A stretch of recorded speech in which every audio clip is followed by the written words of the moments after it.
Përshëndetje të nderuar miq të gazetës Lajm dhe Lajm TV. Jemi së bashku në emisionin e radhës në pika e takimit.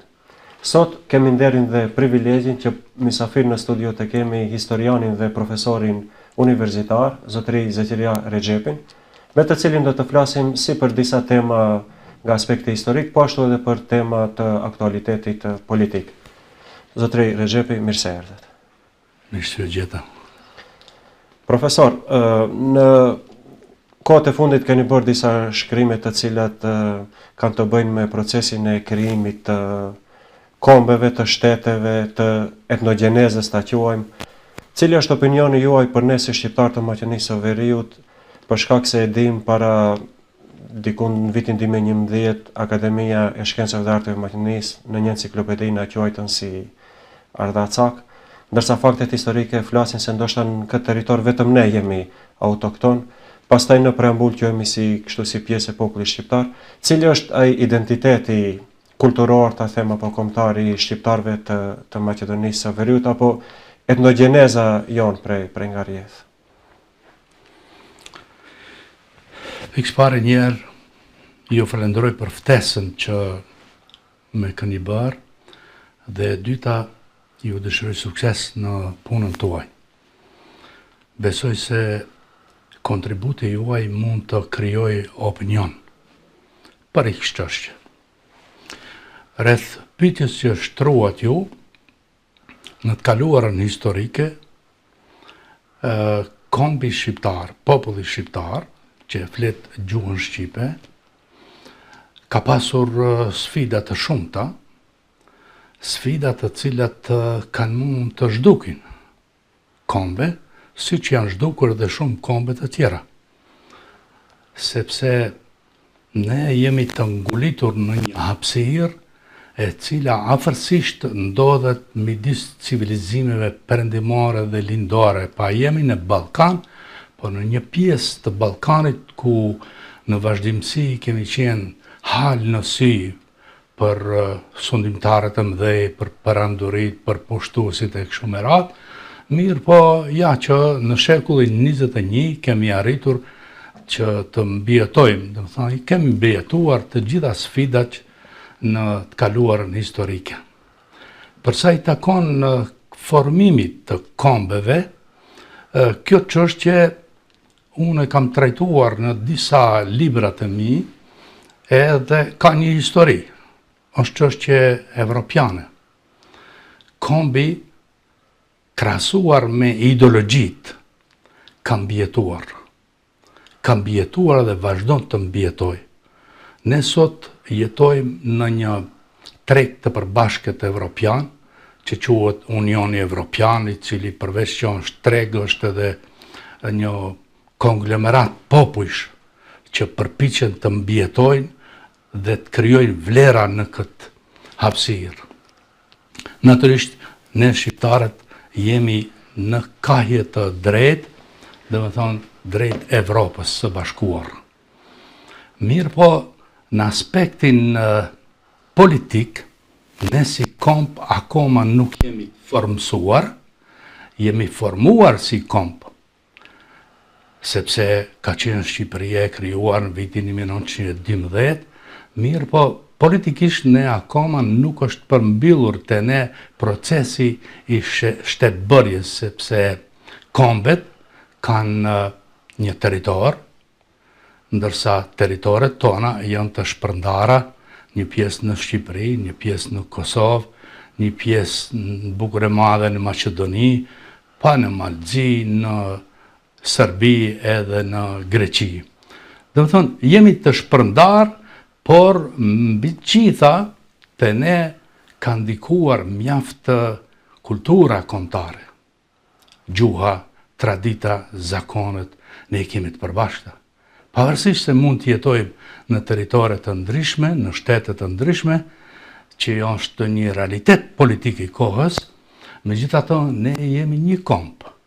Një komb i cili flet një gjuhë unike, ka një të kaluar, ka tradita të përbashkëta, ka simbole të përbashkëta, e kështu me radhë. Kuptoj. Profesor, tash ka ndodhur në një periudhë kemi jetuar në Jugosllavi, mirë po pastaj në vitet e 90-ta me rënjen e komunizmit u shpërbë edhe Jugosllavia.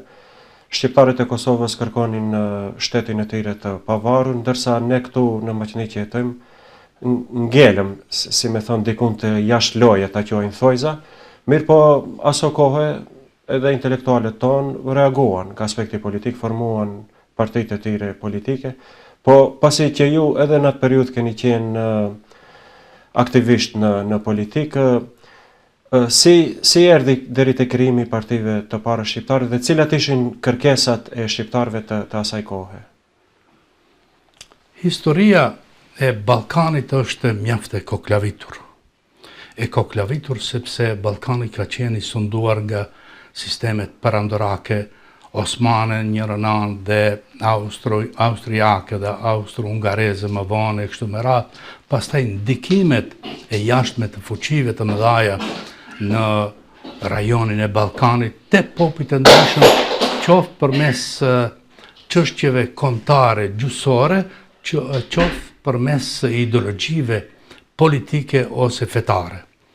Dhe kur është fjala Ballkani është një Evropë në vetë, një konglomerat që është zhvilluar në etapa të ndryshme historike për të mbërritur deri sot, ku akoma ne nuk arrijm në Ballkan në përgjithësi, nuk arrijm të kuptojmë ashtu siç duhet proceset e reja evropiane bashkore shekullit 20.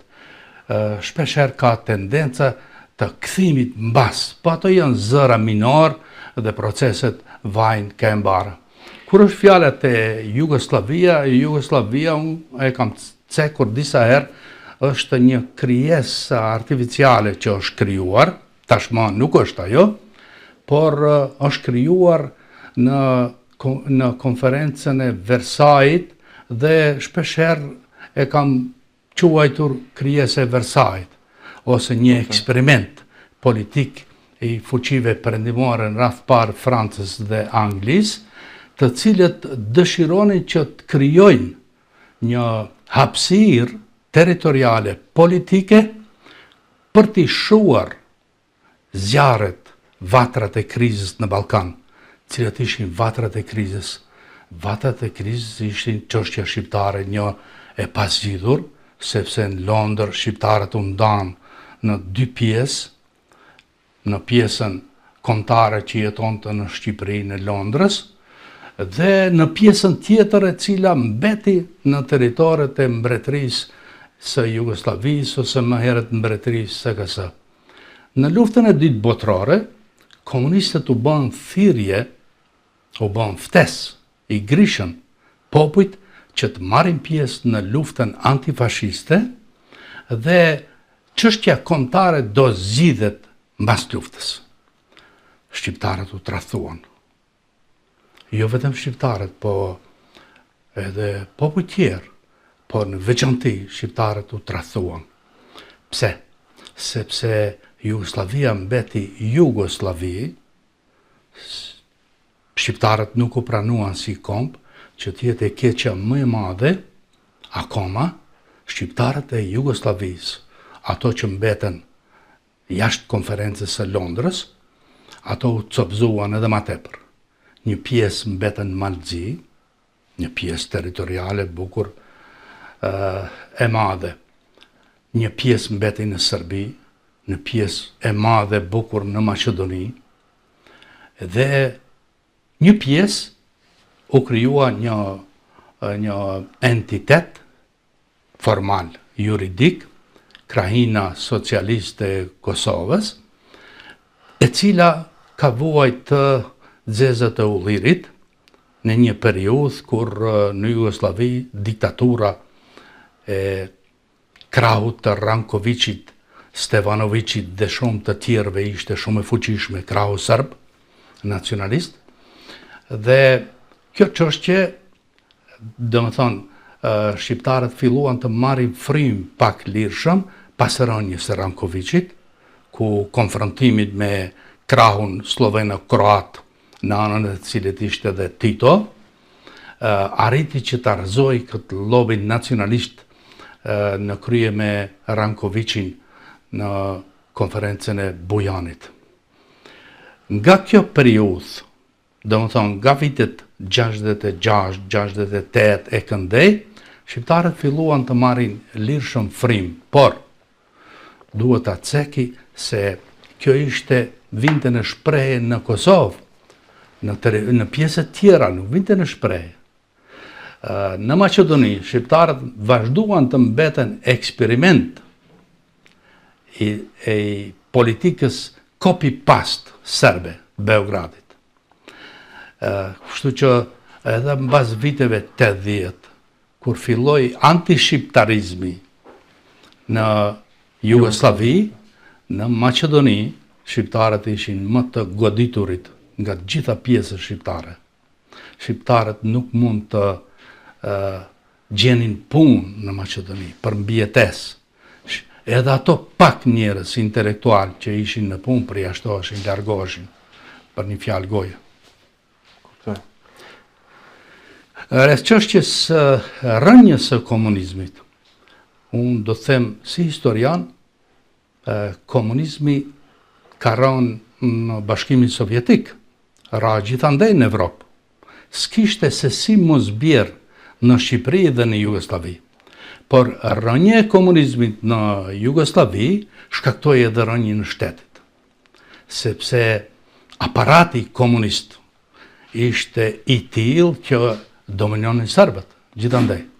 Serbët donin t'i rikthejnë proceset mbas, pas vdekjes së Titos. Mirë, po kjo gjë nuk mund të ndodhte. Kur ra komunizmi në Evropë, në vitet 80-90, edhe afërsisht ra edhe shteti. Në Maqedoni, në këtë kohë, u krijuan organizatat politike. Organizata e parë politike ndër shqiptarët e Maqedonisë ka qenë Partia për Prosperitet Demokratik. Pak më vonë edhe u krijua edhe një parti tjetër, Partia Demokratike Popullore, dhe kështu filloi zanafilla e jetës plurale në Republikën Socialiste të Maqedonisë, si është quajtur emri i vjetër. Me krimin e partive politike u parashtruan edhe kërkesat tona, mirë po duket se në mënyrë institucionale ato edhe nuk arritën shumë sukses që të realizohen të gjitha, përpos disave, ndoshta me përqinje nëse matim, ndoshta vetëm gjysmë në fillet e pluralizmit. Dhe kështu ekziston bindja se shqiptarët u detyruan që t'i marrin edhe armët në duar për t'i realizuar kërkesat e tyre, gjë që kulminoi pastaj me atë konfliktin e vitit 2001. Tani ai konflikt përfundoi me një marrëveshje, që është marrëveshja e Ohrit, ku me siguri se u rit përfaqësimi i shqiptarëve, pozita juridiko-kushtetuese e shqiptarëve avancua dhe besoj se kjo nuk ka dikush që mund ta mohojë këtë. Mirë po e shohim se sot, domethënë pas shumë vitesh, na paraqiten disa probleme siç është përdorimi i gjuhës shqipe apo i këtij ligjit për përfaqësim të drejtave adekuat. Si mendoni ju, domethënë, ku është problemi? Është problemi te zbatimi i marrëveshjes Ohrit nga ana e elitave politike maqedonase, apo ndoshta edhe ne jemi fajtor që nuk kemi arritur që të gjitha të drejtat t'i inkorporojmë nëpër ligje dhe në kushtetutë? A bën të flas një 2 minuta për periudhën 90-2001? Dhe pastaj kalojmë te kjo pjesë tjetër, sepse do të bënim një kapërcim. Për shikuesit nuk do ishte qartë. Që t'i marrim retrospektiv gjëra. Maqedonia u bë shteti pavarur, u shpall shteti pavarur. Shqiptarët nuk u pajtuan. Nuk u pajtuan sepse maqedonasit në atë kohë, establishmenti i tyre, udhëhecit, e llogaritnin veten shumë të fuqishëm, pra me lidhjet e tyre që kishin me Beogradin. Ishte koha kur Beogradi, serbët, krejt fuqinë ushtarake të Jugosllavisë trashëguan.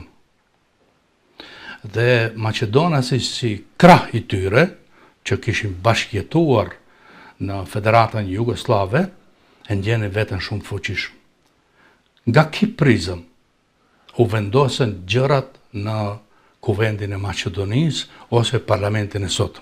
atëherë që është e kuvendi i Maqedonisë. Pra u vendosën me majorizim. Më qartë, kush ju pyetën juve? Në parlamentin e parë, të zgjedhur në vitin 1990 dhe 91 ka filluar të funksionoj, kishte 23 shqiptar, parlamentar shqiptar. Do më thonë, kryesisht ishin deputet përfaqësues të Partisë për Prosperitet Demokratik dhe njëri ishte i Partisë Demokratike Popullare, ishte një aleancë e tyre dhe shqiptarët veprojshin si një trup. Do më thonë, u miratua kushtetuta e cila ishte në nivelin e kushtetutës së vitit 74. Do më thonë, nuk ishte një vazhdimsi historike e një statusi juridik, sepse ishte nën. Dhe me thënë, proceset në aspektin juridiku kushtetus, me kushtetutën e vitit 91, kishin ecur në basë. Si rezultat i atmosferës së krijuar në Jugosllavi. Faktori politik shqiptar është një temë e veçantë. Në atë kohë, unë personalisht, për shembull, kam qenë aktivist, por nuk jam pajtuar. Dhe kam braktisur Partinë për Prosperitet Demokratik, edhe pse kam qenë themelues i saj, sepse nuk jam pajtuar me një kushtetutë të këtillë. Më vonë u tregua se kisha pas të drejtë, sepse kushtetuta e vitit 91, 17 nëntorit 91, ishte një lloj kushtetute e cila mund të vendoset në qoftë se një popull ndaj një tjetri e ka fituar luftën. Kështu unë e kam quajtur kushtetutë lufte. Megjithatë, proceset politike njerëzit vazhdojnë të jetojnë edhe duhet mbijetojnë. Kuptoj. Jetonin edhe në atë atmosferë. Deri kur? 10 vjet më vonë. Shpërtheu kryengrytja. Pra, kryengrytja shqiptare duhet të rirregulloj konceptin juridiko kushtetues të shtetit. Me marrëveshjen e Ohrit, të kalojmë te kjo pikë, sa është shumë e rëndësishme, është marrëveshje e garantuar nga ndërkombëtarët.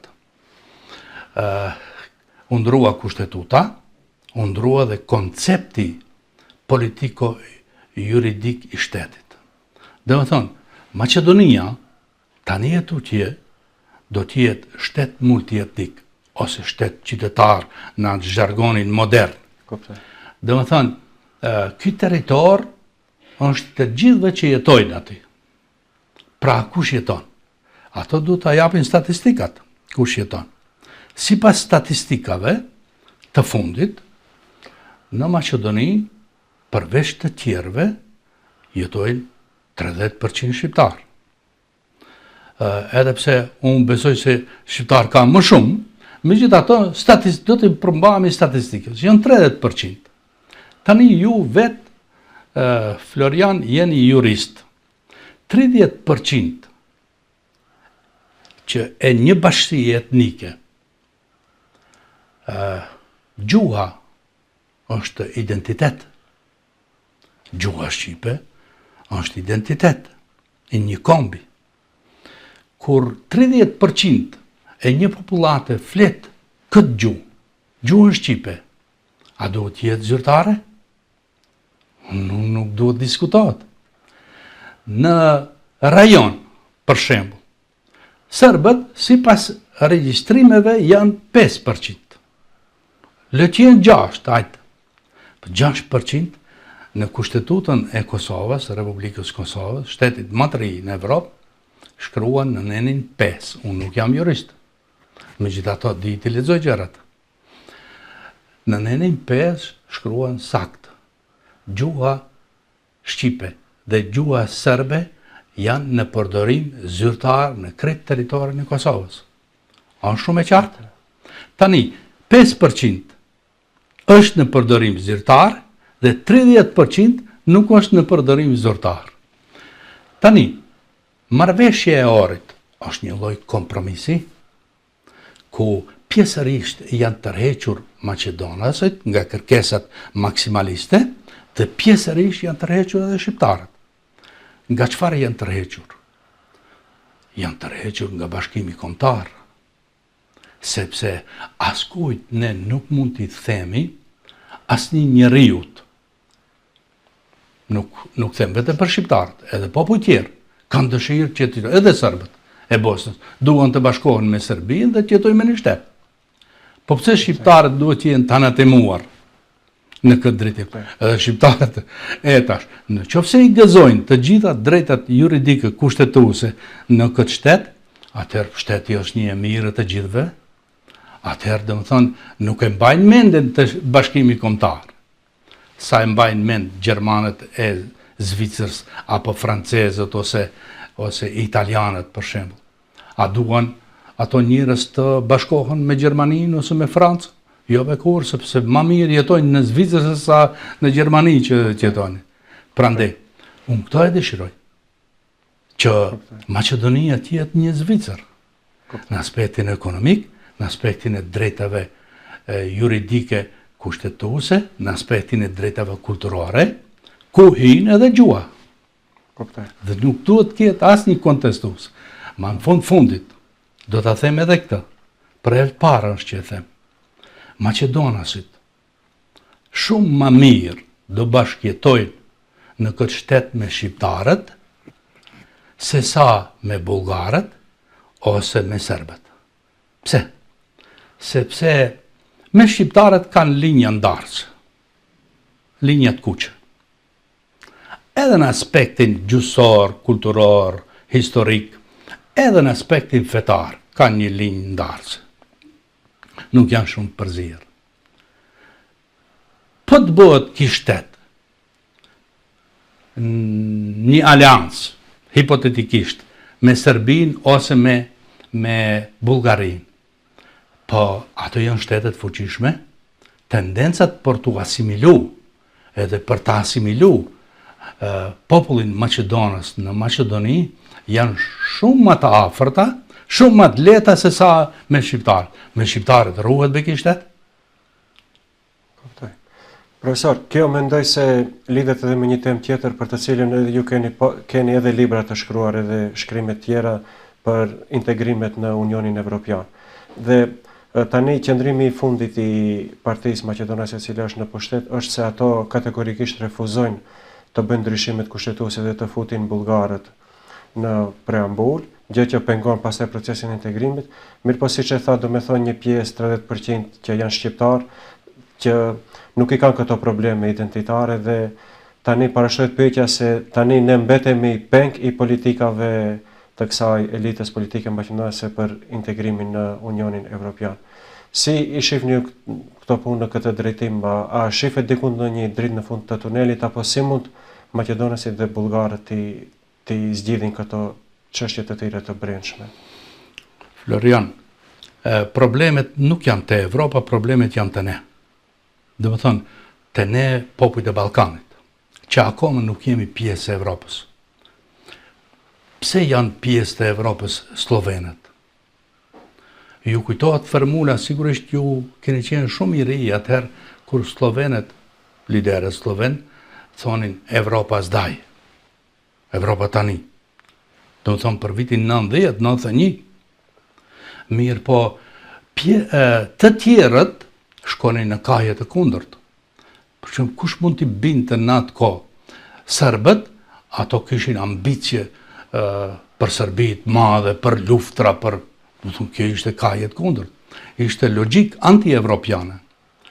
Dhe disa nga ato politika ranë. Me çfarë ranë? Ranë përmes forcësve. Duhet të intervenoj bota që të vënë qetësinë edhe sot e kësaj dite në Bosnën dhe Hercegovinë.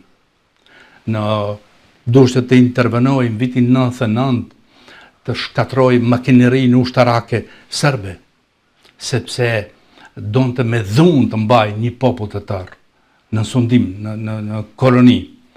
Duhet edhe Maqedoni të intervenoj. Po botës kjo ishë këton është dhimbse për kjo. Pra, fajet nuk janë të Evropa, fajet janë të ne. sepse ato na japin këshilla, na japin edhe ndihma shumë. Po kush na ka fej se ndihmat e evropiane i vjedhim? Ne i vjedhim.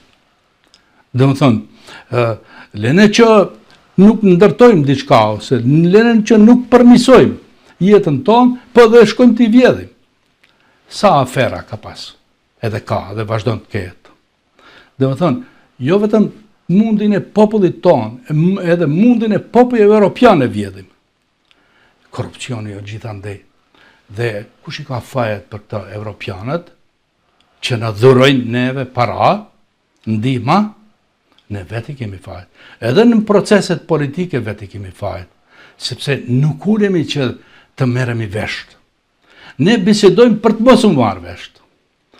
Storia shqiptare, pse nuk mirëm vesh, është një histori në vete. Sepse ju sërish do ta përsëris jeni jurist. Paramendoni ju 30% e shqiptarëve në institucionet të sistemit, ose 20% të tërhiqen nga sistemi, për shkak të gjuhës. Çka shkakton në Maqedoni?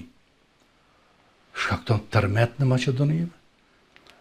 Maqedonia thjesht nuk mund të ekzistojë pa shqiptarët. Prandaj, detyrimisht, duam ose s'duam, ne ata dhe ata neve na kanë fqinj. Dhe fqinjun do ta shohim si mik, jo si armik.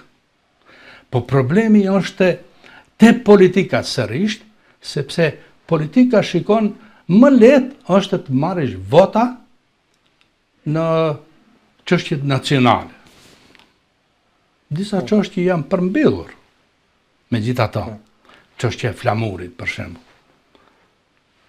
Kam marrë pjesë në kohën vitin 96-97, ku luftohej për çështjen e flamurit. Sot më nuk bisedohet për ata. Do vi një ditë edhe çështja e gjuhës do mbyllet.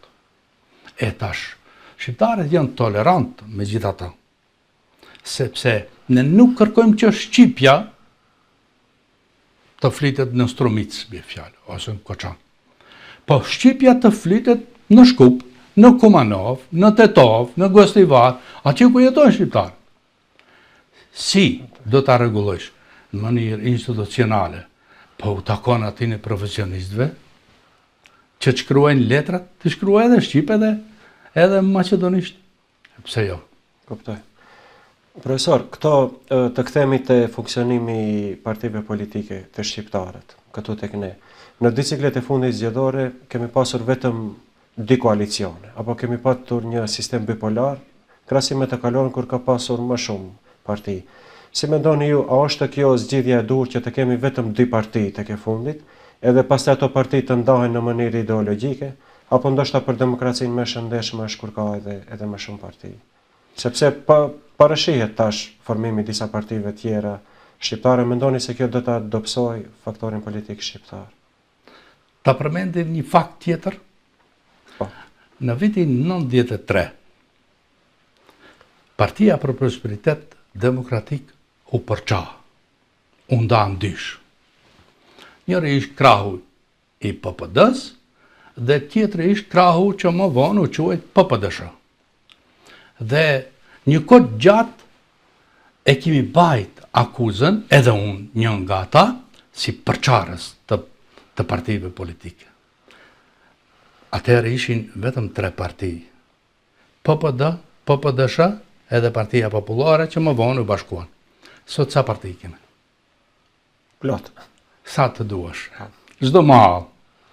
Kjo e shkakton ajo e grimcon forcën politike shqiptarëve. Shihemi Maqedonët. Për shembull, populli Maqedoni. Ka shumë parti, po 2 janë kryesore, e majta dhe e djatha. Tani, çështja është te projektet. Le të ketë 2 koalicione, që është fronti një nga njëra anë dhe i dyti vleni. Le të jetë, cilet janë shtrohet pyetje parimet, platforma. Dhe më thonë, të na i bëjnë të qartë platforma. Megjithatë, politikanë nuk kanë dëshirë ta vetëdijsojnë, t'ja bëjnë të qartë popullit vetë. Ne kur do ta shohim se është gabim në fund të mandatit. Dhe më thënë, në fund mandatit dhe shohim se çfarë gabimi kemi bërë, sepse politikanët nuk e tregojnë të vërtetën popullit vetë. E mashtrojmë popullin vetëve? E tash kush më shumë, kush më pak? Ne, unë jam historian, po flasim për të kaluarën. Çka u bë dhe çka duhet bëhet. Po është aktuale çështja e gjuhës. Apo nuk duhet diskutohet kjo? Ekziston ligji për gjuhët. Ligji nuk është pjesë, nuk është kushtetut, ama është ligj. A duhet zbatohet? Problemi në Maqedoni është mos zbatimi i ligjeve. Nuk është vetëm ligji për gjuhët, janë edhe shumë ligje tjera. Ligji për duhanin, për shembull. Ekziston ligj për duhanin. Kush e respekton ligjin e duhanit? Do të thonë, sërish do të them, do ta përsëris. Në Maqedoni, personalisht dua që të jetë mirë në Maqedoni, sepse kur do jetojnë njerëzit mirë në Maqedoni, do jetoj edhe unë si individ mirë. Pra, duhet zbatohen ligjet. Kuptoj. Profesor, tani i përmenem këto dy bloqe që janë Vllenia dhe Fronti Evropian si këto bloqet më kryesore. Në ciklet e fundit zgjedhore është krijuar një botkuptim se te Vlleni ka ndikim të drejt për drejt kryeministri i Kosovës, Albin Kurti, ndërsa te Fronti Evropian është ndikimi i kryeministrit të Shqipërisë, Edi Rama. Ndoshta këto ndikime nuk mund të jenë edhe pozitive kur janë frymën e unifikimit. Mirë po, ju si shihni këto ndikimet kur janë të drejt për drejta? Dhe a mendoni se partitë tona a kanë kapacitetet kadrovike dhe intelektuale që ne të bëjmë këto politikat tona autentike pa mos u varur shumë nga Kosova dhe Shqipëria? Po ju keni të drejtë sepse pasojat e ndasive ta quaj Tiranë-Prishtinë. Dhe më thonë kryeministri Kurti dhe kryeministri Edi Rama. Pasojat e mos koordinimit të tyre për interesat kombëtar paguajmë ne në Maqedoni. Paramendoni ju në qoftë se ata dhe merreshin vesh kur është fjala e interesat vitale kombëtare të shqiptarëve në Maqedoni. Dhe më thonë, është mbi çështjet, për shembull, kryeministri i Shqipërisë ka interesat të Shqipërisë, e qytetarëve të Shqipërisë. Kryeministri i Kosovës, dakord. Po mbi këta çështje janë edhe shqiptarët e Maqedonisë, që nuk janë shumë pak.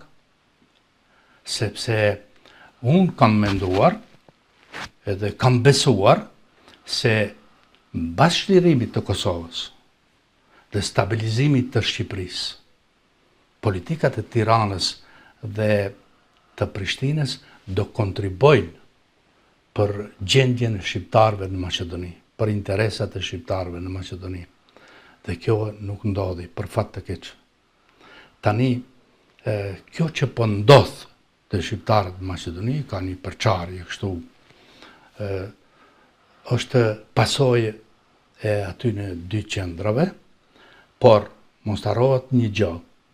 Në qoftë se kryeministri i Maqedonisë Mickovski luan në këtë kartë, mund të gabojë, sepse një ditë, herdokur, Tirana dhe Prishtina mund të ulen dhe të merren vesh.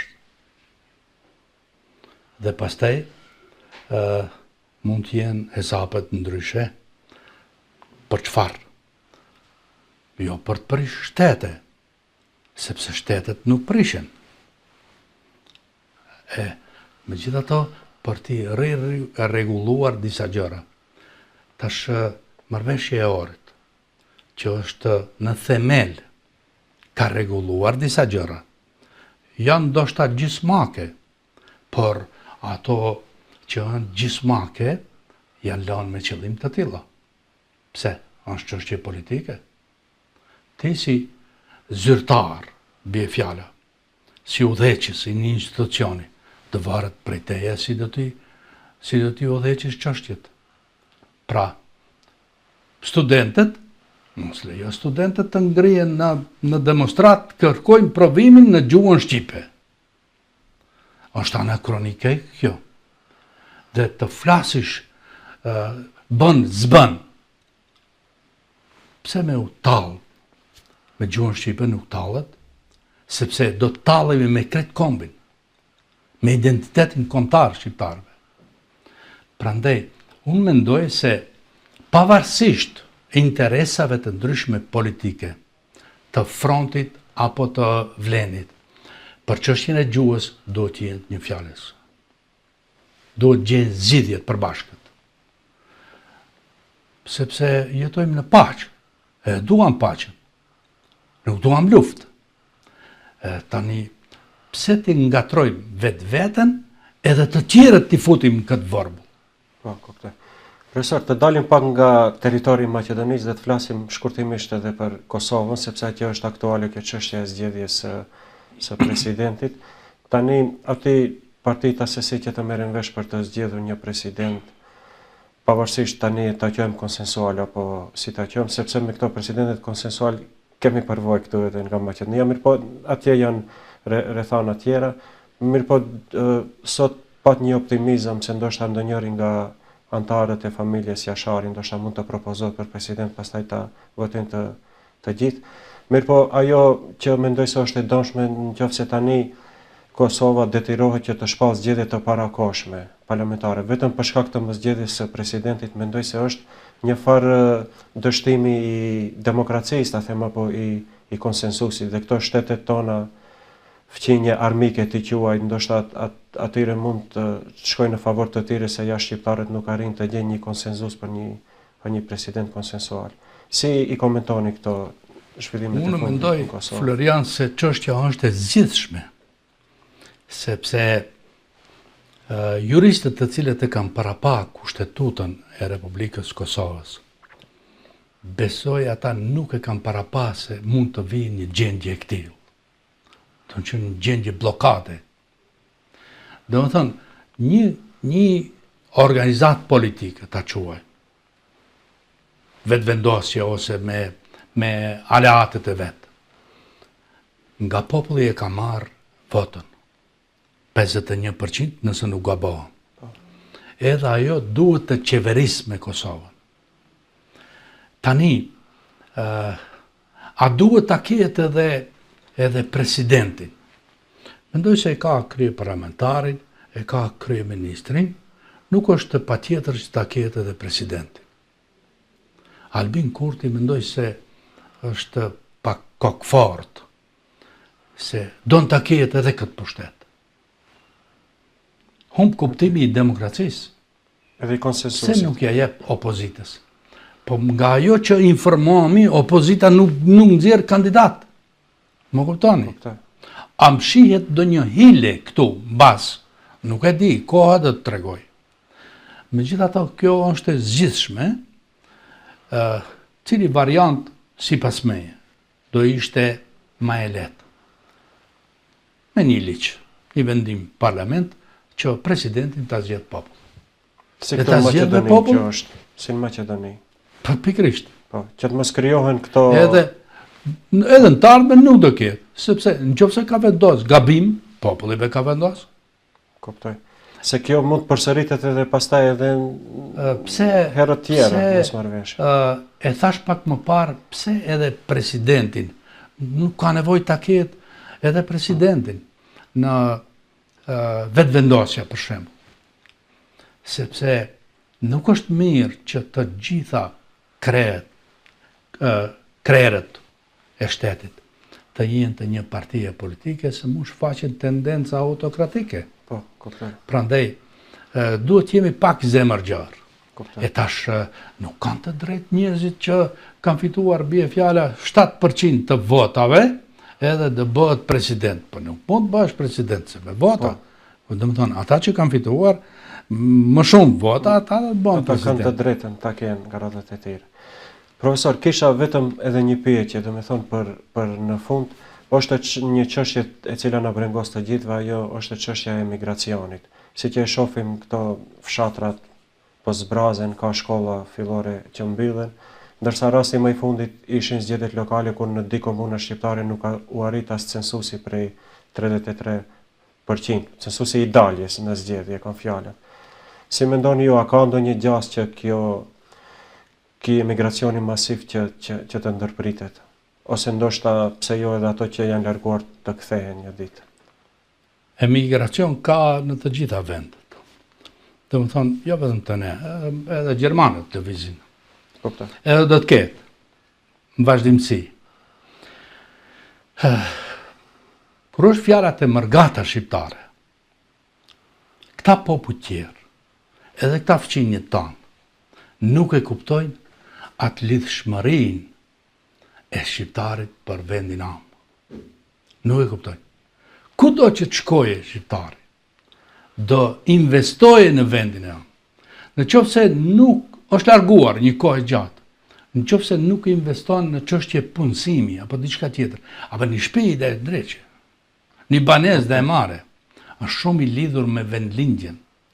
Kështu që mërgatat të shqiptarët në veçanti luan një rol të jashtëzakonshëm, mirë po energjia e mërgatës, energjia ekonomike, energjia politike, nuk duhet të keq shfrytëzohet, sepse në qoftë se ne që jetojmë këtu e keq shfrytëzojmë, do të demoralizojmë mërgatën.